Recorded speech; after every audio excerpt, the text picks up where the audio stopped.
Welcome to online classes. तो जैसा कि अब हम पढ़ रहे थे, हमने अपने पिछले पार्ट में जलोढ़ मृदा के बारे में अच्छी तरह से डिस्कस कर लिया था कि जलोढ़ मृदा कहाँ कहाँ पे मिलती है। ये देखिए जलोढ़ मृदा जो भी आपको हल्का हरा पोर्शन दिख रहा है,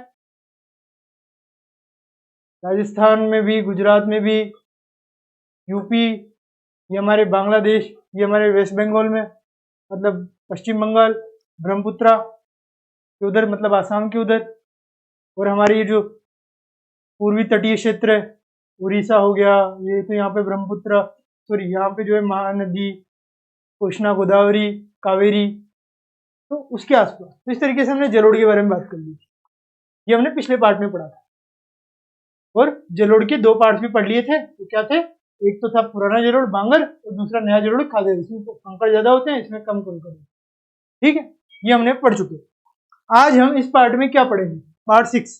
इस पार्ट में पढ़ेंगे काली मृदा के बारे में। जलोढ़ मृदा हो गया, हम मृदा का वर्गीकरण पढ़ रहे थे, मृदा के प्रकार पढ़ रहे थे, उसमें हमने जलोढ़ मृदा पढ़ लिया। अब हम काली मृदा पढ़ेंगे। तो देखते हैं काली मृदा किस तरीके की होती है। इन मृदाओं का रंग काला है। क्या है? इन मृदाओं का रंग काला होता है। नाम से पता लग रहा है काली मृदा है तो काला ही होगा रंग। और इन्हें रेगर मृदाएं भी कहा जाता है। ये आप ध्यान रखिए, इन्हें रेगर मृदाएं कहा जाता है। इसे टिक कर लीजिए कि हम काली मृदाओं को रेगर मृदाएं भी कहते हैं। ठीक है, अब आगे। काली मृदा कपास की खेती के लिए उचित समझी जाती है। तो ये जो काली मृदा है ना, इसका एक महत्वपूर्ण बिंदु यह है कि ये कपास की खेती के लिए सबसे ज्यादा उपयोगी समझी जाती है।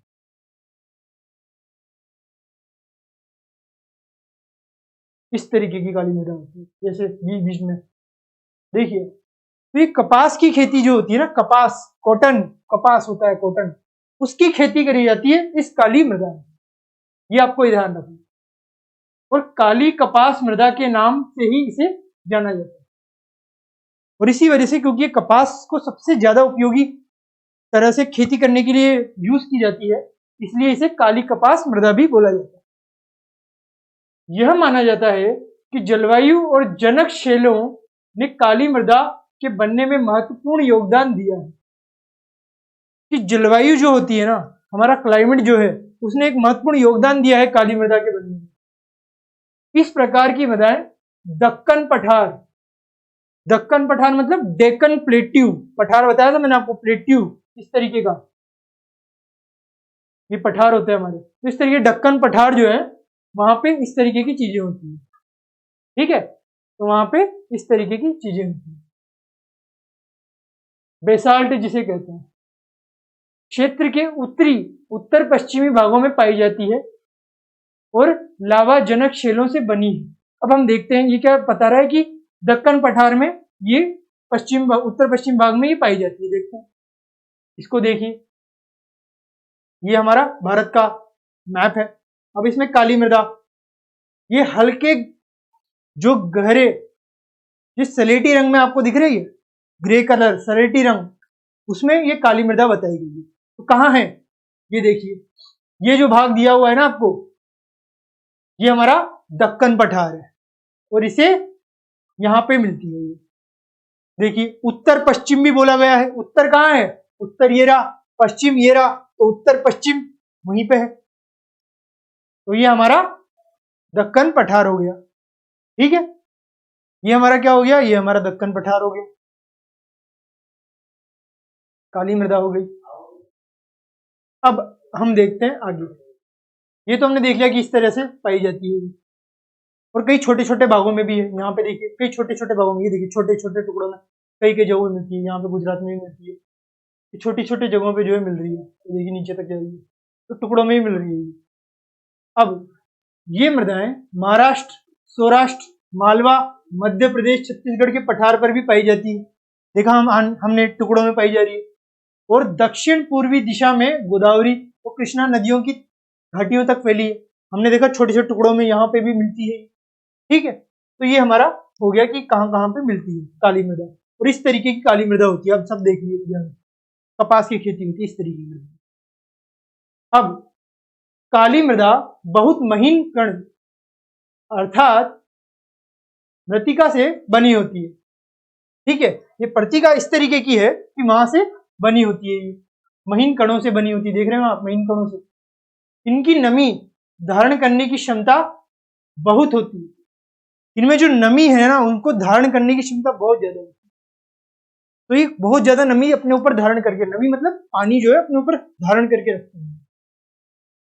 इसके अलावा ये मृदाएं कैल्शियम कार्बोनेट, मैग्नीशियम, पोटाश, चूने जैसे पौष्टिक तत्वों से परिपूर्ण होती है।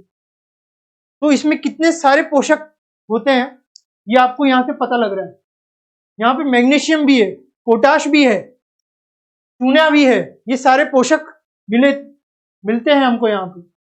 परंतु इनमें फास्फोरस की मात्रा कम होती है। इसमें मगर फास्फोरस की मात्रा कम है। इसमें मैग्नीशियम, कैल्शियम ये सब तो होता है, मगर फास्फोरस कम होता है। ये आपको ध्यान रखना है। अब आगे, गर्म और शुष्क मौसम में इन मृदाओं में गहरी दरारें पड़ जाती है। देख रहे हैं आप, यहाँ पे गहरी दरारें पड़ रही है। कब पड़ेगी? जब गर्मी का मौसम होगा। जब क्या होगा? जब गर्मी का मौसम होगा तो इस तरीके से दरारें पड़ जाएगी इस काली मृदा में। अब जिससे इनमें अच्छी तरह वायु मिश्रण हो जाता है। अब जब दरारें पड़ गई है तो वायु जो इसके अंदर चली जाएगी।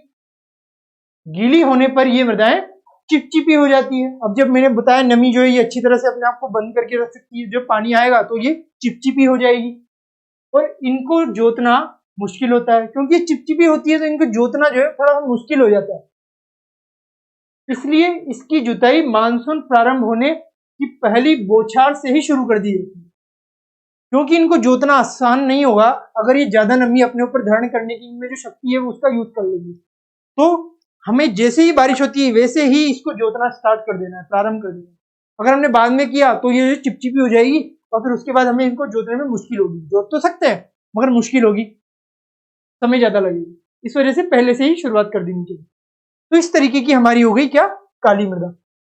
काली मृदा में हमने देख लिया ये कपास के लिए जानी जाती है, इसमें दरारें पड़ती है, नमी होती है, ये कुछ, और इसमें वायु चली जा सकती है और इनको जोतना मुश्किल होता है, चिपचिपी होती है। ठीक है, तो ये हमने काली मृदा पढ़ ली, इस तरीके की दरारें पड़ने वाली। अब हम बात करेंगे लाल और पीली मृदा की। एक तो होती है लाल मृदा और एक होती है पीली मृदा। वो किस किस तरीके की मृदाएं होती है वो हमें देखनी है।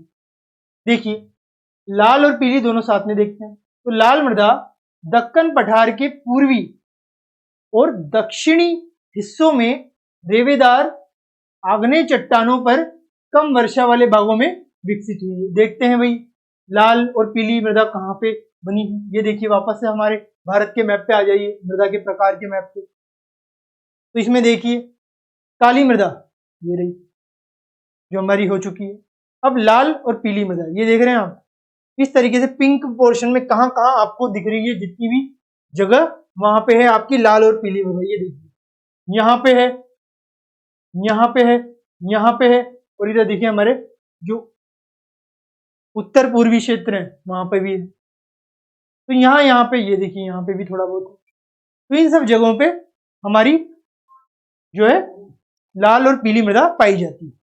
तो देखते हैं, तो मृदा दक्कन पठार के पूर्वी और दक्षिणी हिस्सों में रेवेदार चट्टानों पर कम वर्षा वाले भागों में विकसित हुई है। पूर्वी और दक्षिणी दक्कन पठार के, ये हमारा दक्कन पठार है। इसके पूर्वी ये रहा, तो ये हो गया। उसके दक्षिणी भी ये हो गया। ठीक है, तो ये हिस्सा हो गया। अब ये हमें पता लग गया कम वर्षा वाले भागों में विकसित हुई। ठीक है, ये भी आपको ध्यान रखना है। अब आगे देखते हैं, लाल और पीली मृदाएं ओडिशा, छत्तीसगढ़, मध्य गंगा मैदान के दक्षिणी छोर पर और पश्चिमी घाट में पहाड़ी पथ पर पाई जाती है। मैंने आपको बताया छत्तीसगढ़, उड़ीसा ये सब कहाँ है? ये सब पूर्वी क्षेत्र में, और दक्कन पठार के पूर्वी क्षेत्र में ही हमें लाल और पीली मृदा मिलती है। तो वहां पे हमें ये मृदा आसानी से मिल जाती है। अब इन मृदाओं का रंग, लाल रंग जो है, रेवेदार आग्नेय और रूपांतरित चट्टानों में लौह धातु के प्रसार के कारण होता है। अब आप देख रहे हैं इनका लाल रंग क्यों है, पीला रंग क्यों है? क्यों? क्योंकि इनमें लौह धातु होती है। लोहा मतलब आयरन, इंग्लिश में हम इसे क्या कहते हैं, आयरन। तो लोहा जो है उसके कण मिलते हैं हमें यहाँ पे। हमें क्या मिलते हैं यहाँ पे, हमें मिलते हैं लोहे के कण। लोहे के कई तरीके के कण होते हैं जो हमें यहाँ पे मिलते हैं, ठीक है। इनका पीला रंग इनमें जल योजन के कारण होता है, और इनका जो पीला रंग है ना, इनमें जल योजन होता है, उसके कारण हमें ये पीला रंग मिलता है, ठीक है। तो अगर कोई पूछे पीला रंग क्यों मिलता है, जल योजन के कारण। लाल रंग क्यों मिलता है, धातु है इसलिए, और वो भी कौन सी, लोह धातु है। तो देख लिया हमने, ये हो गई हमारी लाल और पीली मृदा। अब आते हैं हमारी अगली मृदा पे, लेटेराइट मृदा।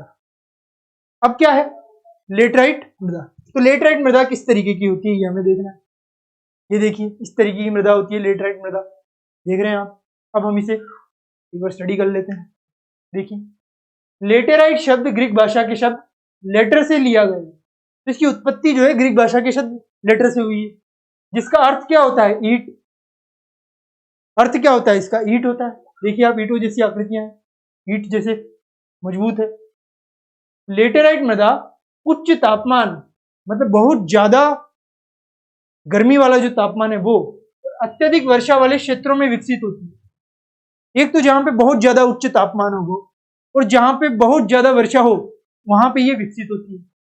यह भारी वर्षा से अत्यधिक निक्षालन, लीचिंग का परिणाम है। जब भारी वर्षा होती है ना, तो उसकी वजह से क्या होता है, लीचिंग होती है। लीचिंग का मतलब निक्षालन होता है। जो हमारी जो मृदा है उसमें कई सारे जो तत्व हैं वो निकलते हैं, तो उन्हें लीचिंग कहते हैं, ठीक है। अब इस मृदा में ह्यूमस की मात्रा कम पाई जाती है। इस मृदा में क्या है, ह्यूमस की मात्रा जो है वो क्या होती है, कम पाई जाती है। तो क्योंकि अत्यधिक तापमान के कारण जैविक पदार्थों को अपघटित करने वाले बैक्टीरिया नष्ट हो जाते हैं। जैसा मैंने आपको बताया, ये उच्च तापमान और अधिक वर्षा वाले क्षेत्रों में पाई जाती है। अब अगर उच्च तापमान होगा तो जो जैविक घटक हैं हमारे, जो जैविक हैं, तो उच्च तापमान के कारण जो है ह्यूमस में जो हमारे जैविक घटक मैंने आपको बताया थे वो नष्ट हो जाएंगे। तो ये तो होगी हमारी लेटेराइट मृदा के बारे में। अब आगे बढ़ने से पहले हम ये भी देख लेते हैं ये कहां कहां पर मिलती है। ये देखिए लेटेराइट मृदा, ये आपको दिख रही है हल्के कलर में। ये देखिए कहां कहां पे, यहाँ पे, ये देखिए यहाँ पे भी है, यहाँ पे भी है, और कहां पे, ये देखिए यहाँ पे, ये हमारे पश्चिमी भाग में, और ये देखिए हमारे नीचे कावेरी के उधर, और कहां पे, ये देखिए हमारे आसाम के उधर थोड़ा सा, ये देखिए छोटे छोटे टुकड़ों में यहाँ पे मिली हुई है। तो यहाँ पे हमें जो है ये मिलती है, ठीक है, बहुत ही कम भाग में। देखिए कितने कम कम भागों में मिल रही है, ठीक है। अब हम आगे देखते हैं कि लेटेराइट मृदा पर अत्यधिक मात्रा में खाद और रासायनिक उर्वरक डालकर ही खेती की जा सकती है। देखिए इस तरीके की अगर कोई मृदा है तो यहाँ पे खेती करना आसान हो सकता है। आपको क्या लग रहा है, यहाँ पे खेती करना आसान हो सकता है? नहीं हो सकता। क्यों? क्योंकि ये देखिए इस मृदा की ईंट जैसी मृदा है, तो हम उर्वरक डालेंगे, फर्टिलाइजर्स डालेंगे यहाँ पे खेती करने के लिए। ये मृदाएं मुख्य तौर पर कहां पे मिलती है, मैंने आपको बताया कर्नाटक, केरल, तमिलनाडु, मध्य प्रदेश और उड़ीसा तथा आसाम के पहाड़ी क्षेत्रों में पाई जाती है। तो ये जो है मुख्यतः यहाँ पे मिलती है, ये आप याद रखें। कर्नाटक में, केरल में, तमिलनाडु, मध्य प्रदेश, उड़ीसा, आसाम, बस यहीं पे पाई जाती है और कहीं नहीं, क्योंकि वैसे बहुत कम मिलती है और यहाँ पे मिल सकती है, तो सिर्फ यहीं पे, इसके अलावा और कहीं पे नहीं मिलेगी, ठीक।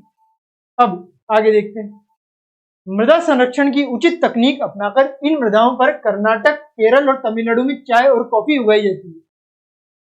तो क्या है इनके पास, इन प्रदेशों के पास क्या है कि टेक्नोलॉजी थी, तो टेक्नोलॉजी के कारण इन्होंने चाय कॉफी जैसी जो चीजें हैं यहाँ पे उगाई, और वो आसानी से उगाई इन्होंने। क्यों? क्योंकि इनके पास तकनीक थी। अब तमिलनाडु, आंध्र प्रदेश और केरल की लाल लेटेराइट मृदाएं काजू की फसल के लिए अधिक उपयुक्त। अब इनमें जो तमिलनाडु, आंध्र प्रदेश और केरल है, वहां की जो लाल तरीके की मृदाएं होती है लेटेराइट, वो क्या कर सकती है, वो काजू उगाने में बहुत ज्यादा मदद करती है।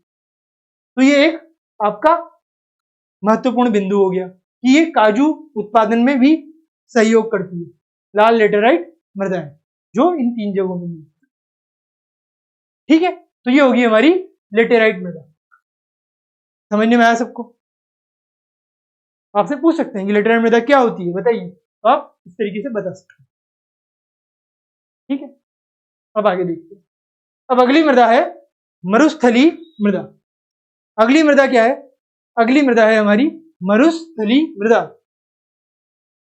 तो मरुस्थली मृदाओं का रंग लाल और भूरा होता है, ये ध्यान रखिए। जो हमारी मरुस्थलीय मृदाएं हैं उनका रंग होता है भूरा और लाल, लाल और भूरा रंग होता है इनका। हमारी मरुस्थलीय मृदाओं का रंग क्या होता है? लाल और भूरा। ठीक है, ये मृदाएं, ये जो मक्खियां जो अभी परेशान कर रही है, तो इस तरीके की चीजें जो है ये भी जीव जंतु हैं। ये भी जीव जंतु नहीं, कीड़े मकोड़े आप कह सकते हैं, जीव जंतु तो गलत हो जाएगा, इन्हें हम कहेंगे क्या? कीड़े मकोड़े। तो ये सारी जो है मृदाओं को भी जरूरी होती है, क्योंकि फर्टिलाइजर्स के रूप में हम मृदाओं में इनका यूज कर सकते हैं। ठीक है,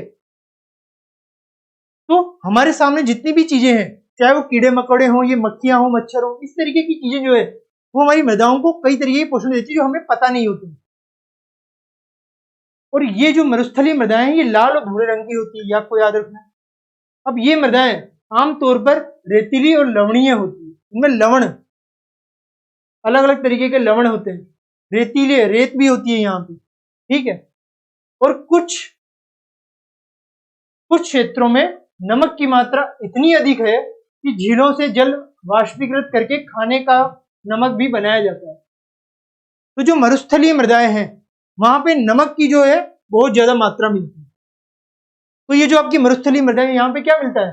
नमक। नमक की मात्रा बहुत ज्यादा होती है। यहाँ पे क्या है? यहाँ पे नमक की मात्रा बहुत ज्यादा है। और झीलों में जल वाष्पीकृत करके खाने का नमक भी बनाया जाता है। कई सारी बड़ी बड़ी झीलों, आप सबने सांबर झील का नाम सुना, तो सांबर झील राजस्थान में मिलती है, तो वो एक नमक वाली झील है। वो क्या है? वो एक नमक वाली झील है।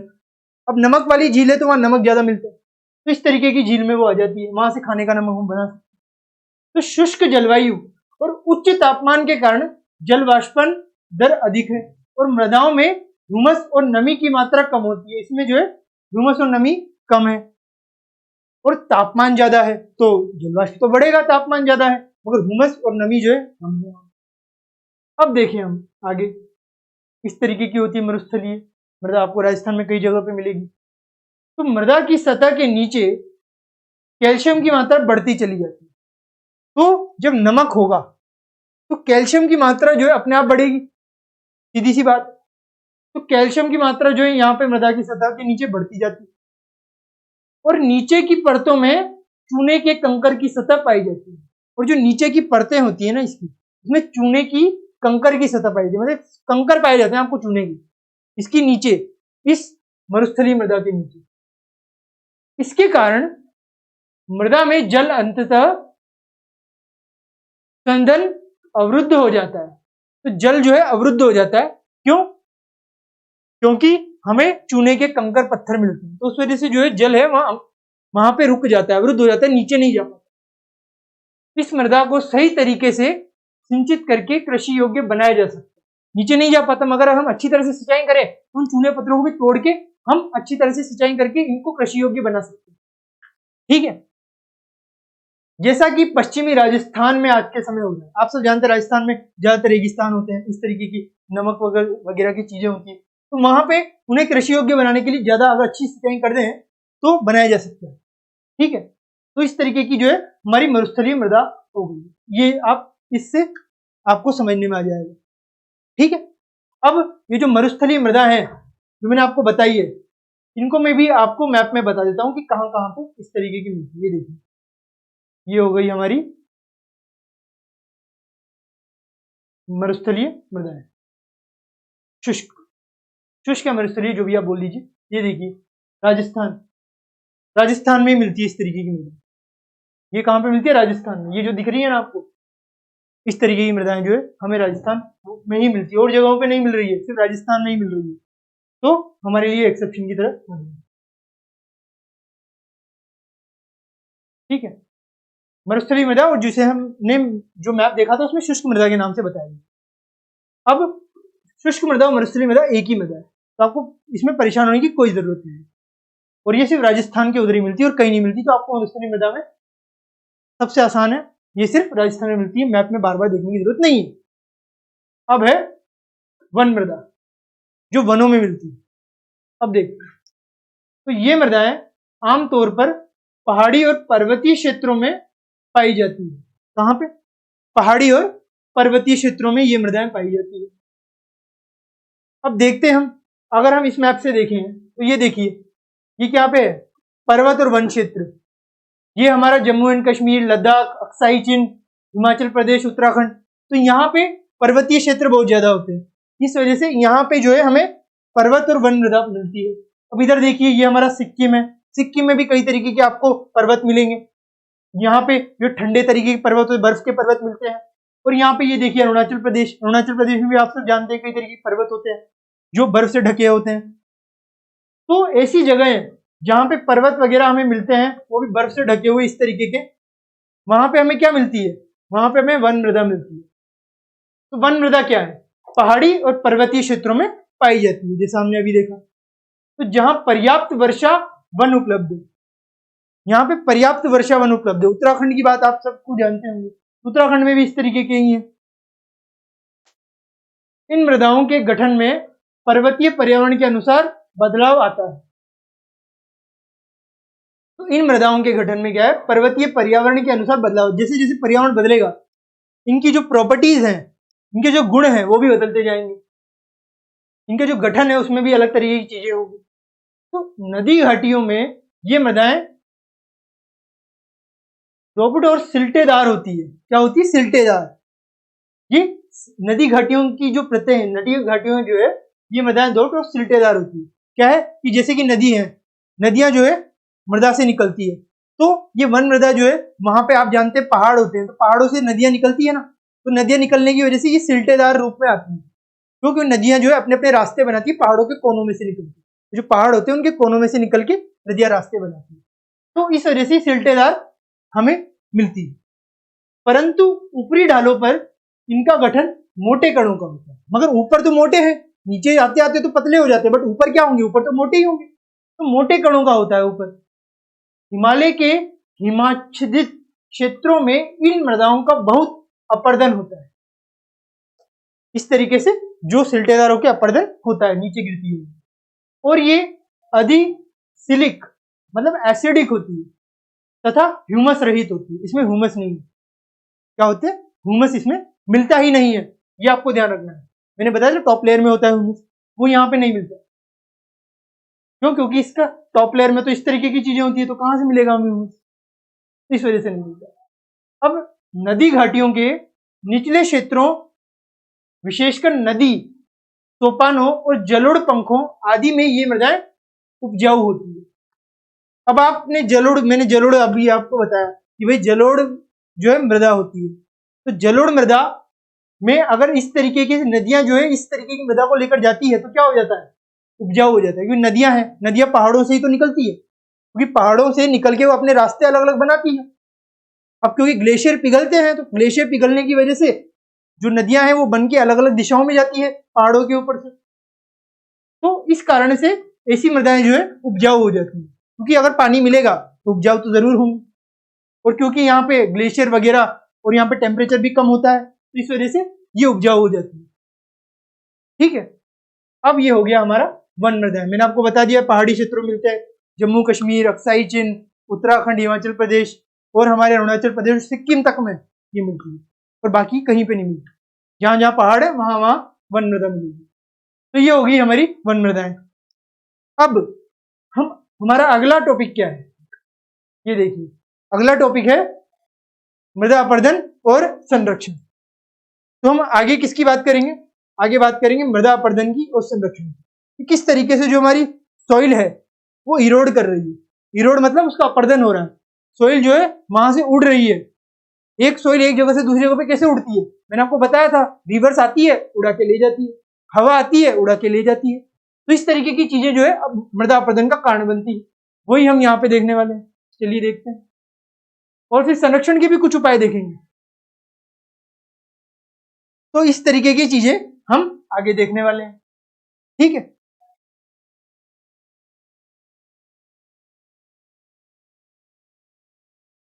तो अगर हम देखें तो मृदा अपर्दन और संरक्षण किस तरीके से होता है? तो मृदा के कटाव और उसके बहाव की प्रक्रिया को मृदा अपर्दन कहा जाता है। मैंने भी आपको बताया ना, रिवर आती है हवा से, रिवर आती है उड़ा के ले जाती है कोई भी हमारी मृदा सॉइल, कोई हवा आएगी उड़ा के ले जाएगी, तो क्या बता रहा है, मृदा का कटाव हो जाता है, भूमि जो अपनी सॉइल है उसका कटाव हो जाता है और उसके बहाव की प्रक्रिया को मृदा अपर्दन कहते हैं। बहा के ले जाते हैं दूसरी जगह पे, अपर्दन हो जाता है, इरोजन हो जाता है, जिसे हम अपर्दन को क्या कहते हैं इंग्लिश में, इरोजन। तो मृदा के बनने और अपर्दन, मृदा बन गई और फिर उड़ भी गई दूसरी जगह पे, और अपर्दन की प्रक्रिया आमतौर पर साथ साथ चलती है, बनती है फिर उड़ जाती है कहीं दूसरी जगह, फिर बनती है, फिर कोई ना कोई उसे उड़ा के दूसरी जगह ले जाता है, और दोनों में संतुलन होता है। तो ये संतुलन होता है, बनती भी है चलती भी है, ठीक है। तो इस तरीके की चीजें होती रहती है कि एक जगह बनती है और एक जगह चलती है, आमतौर पर साथ साथ चलती है, और इनमें इस वजह से संतुलन बना रहता है। अब परंतु मानवीय क्रियाओं जैसे वनोन्मूलन, अति पशुचारण, निर्माण, खनन, इन सबसे क्या हो रहा है कि मृदा जो है उसका सबसे ज्यादा शोषण हो रहा है, इत्यादि से कई बार यह संतुलन भंग हो जाता है। ये संतुलन जो है भंग हो जाता है अगर पाश्चरण भूमि इतनी है जिसमें इतने पशु पाश्चरित किए जा सकते हैं, पाश्चर लैंड, मगर वो नहीं किए जा रहे और कुछ और किए जा रहे, तो उसके बारे में बात करता है। तो ये संतुलन जो है भंग हो जाता है, इसके बारे में हमने बात कर ली। अब मृदा के इस तरीके से तो अपर्दन होता है। अब इसके संरक्षण के बारे में और बाकी के बारे में हम अगले चैप्टर में बात करेंगे, मतलब अगले पार्ट में बात करेंगे। अभी ये जो चैप्टर चल रहा है उसमें मृदा अपर्दन इस तरीके से आप सब देख रहे हैं, ये हमारी रिवर्स हैं वगैरह हैं, ये सब लेके भी जाते हैं फिर यहाँ पे छोड़ते भी रहते हैं, तो ये सब चीजें होती रहती है, ठीक है। तो ये हमने क्या पढ़ लिया, मृदा अपर्दन पढ़ लिया। अब इसके संरक्षण के उपाय और मृदा अपर्दन के कुछ और फैक्टर्स हम अगले पार्ट में पढ़ेंगे। तब तक के लिए thank you very much, have a nice day.